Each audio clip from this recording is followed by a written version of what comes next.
اردو میں جو کتابیں پڑھائی جا رہی ہیں یونیورسٹی لیول پہ، کیونکہ کتابیں یا تو انگریزی میں ہیں، جو انگریزی میں صحافت کی کتابیں وہ باہر سے لی گئی، باہر کی کتابیں وہ ویسی جرنلزم پہ میڈیا کی آ جاتی ہیں، وہ یہاں انگلش جو پرائیویٹ یونیورسٹی جو میڈیا پڑھاتی ہیں وہ کتابیں استعمال کرتی ہیں، یا پھر اردو کی کتابیں. اب اردو کی کتابیں آپ انٹرسٹنگلی بات، یعنی اس کی میں اہمیت واضح کرنا چاہتا ہوں کہ ان جیسی کتابوں کی کیوں اہمیت ہے، کیونکہ اردو میں جو مواد ملا مجھے، مسکین حجازی صاحب کی لکھی ہوئی کتابیں، عبدالسلام خورشید صاحب کی کتابیں، ایک تہانی صاحب ہیں ان کی کتابیں، درجنوں کتابیں میں نے اردو میں جمع کی. اور بابر صاحب آپ یقین کیجئے کہ وہ ساری ایکسٹریم رائٹسٹ، زیادہ تر کتابوں میں صحافت کا مقصد یہ بتایا گیا ہے کہ آپ جو ہے وہ قوم پرستی اور مذہب پرستی کو فروغ دیں.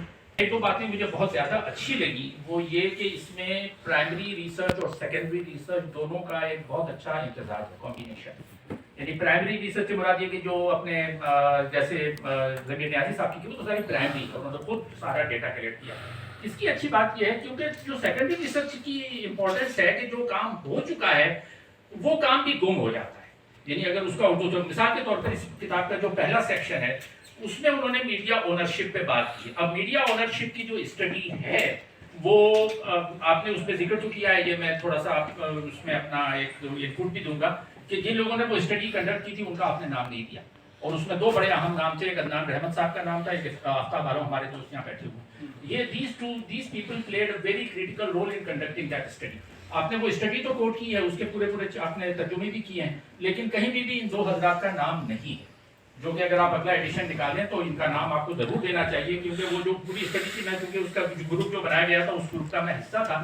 جتنی پینسٹیکنگلی انہوں نے میڈیا اونرشپ پہ کام کیا ہے ایسا کام اس سے پہلے نہیں ہوا. اور اس طرح سے خود میڈیا کے لوگ صحافت کے بحران کو دیکھ رہے ہیں، وہ انہوں نے بہت اچھی طرح سے اس میں بیانی کر رہے ہیں، جو صحافت کو ایک آبجیکٹیو یا معروضی نقطہ نظر سے دیکھے اور ہمارے سامنے پہنچا. میں جس اگلے دوست کو بلاؤں گا. بے شمار مضامین جو ہے وہ ڈاکومنٹ ہوئے جو سینسرشپ، شدید ترین سینسرشپ ہونے کے باوجود وہ اخبارات میں چھپے، لیکن ایک طریقہ تھا اظہار کا. فرت اللہ بابا ایوب ملک صاحب نے تعارف کرا دیا ہے. میں صرف یہی کہوں گا، وہ ٹیلی ویژن کا اشتہار آتا ہے، صرف نام ہی کافی ہے. یہ جو کتاب ہے I think it is a very important study in journalism, اور اس کی جو خصوصیت ہے وہ یہ ہے کہ اس کے جو مصنفین ہیں وہ اکیڈیمیا سے بھی تعلق رکھتے ہیں، اکیڈیمکس جرنلسٹ، اکیڈیمکس اور پریکٹیکل جرنلزم سے بھی ہے. میں نے بڑی کتابیں دیکھی ہیں جو ورکنگ جرنلسٹ نے لکھی ہیں، اور ایسی کتابیں بھی دیکھی ہیں جو اکیڈیمک نے لکھی ہیں، لیکن ایسی کتابیں بڑی کم ملیں گی جو اکیڈیمکس بھی ہیں اور پریکٹیکل. انہوں نے ڈاکومنٹیشن تو کر دی ہے. میں ان ڈاکومنٹیشن سے اور اس ہسٹری کو جو نے ریکارڈ کیا ہے، یہ اب آپ جیسے دانشوروں کا کام ہے، دوسرے لوگوں کا کام ہے کہ اس کی انالیسس کریں. شکریہ ایوب ملک صاحب. میں تمام دوستوں کا شکر گزار ہوں، خاص طور پہ حلیم خان صاحب کا جو حیدرآباد سے آئے، فریدہ حفیظ ہماری اتنی سینئر ساتھی، مزہ عارف صاحب، فرد اللہ بابر اور آپ تمام لوگوں کا. میں بھی بتا رہا تھا کہ اگر کراچی میں اتنی بارش ہوتی تو میں صبح ہی پروگرام کینسل کرتا، وہاں تو ممکن ہی نہیں تھا. سوائے اپنے چند دوستوں کے جس میں ایوب ملک، حارث خلیق، ناظر، جمیل وغیرہ، ان کا شکریہ ادا نہیں کیا جا سکتا کیونکہ ان کی ڈی این اے میں لکھا ہوا انہیں یہی کام کرنا ہے. نفیس صاحب ہمارے بزرگ. یہ جو میڈیا کا کرائسس ہے یہ مختلف ہے. ویسے تو میڈیا جب شروع ہوا 1780 میں پہلا اخبار آیا تو کمپنی کی حکومت نے اسی وقت سے جھگڑا شروع کر دیا تھا، اور وہ 47 کے بعد بھی چلتا رہا. مگر یہ کہ یہ جو نئی صدی کا بحران ہے یہ مختلف ہے. اس سے پہلے جو بحران آئے اس میں صرف بیانیے کو کنٹرول کیا جاتا ہے، نیریٹو کو کنٹرول کیا جاتا ہے. یہ پہلا بحران ہے، جیسا کہ بابر صاحب نے کہا کہ میڈیا کی معیشت پہ حملہ کیا، یا یہ کہ اس سے پہلے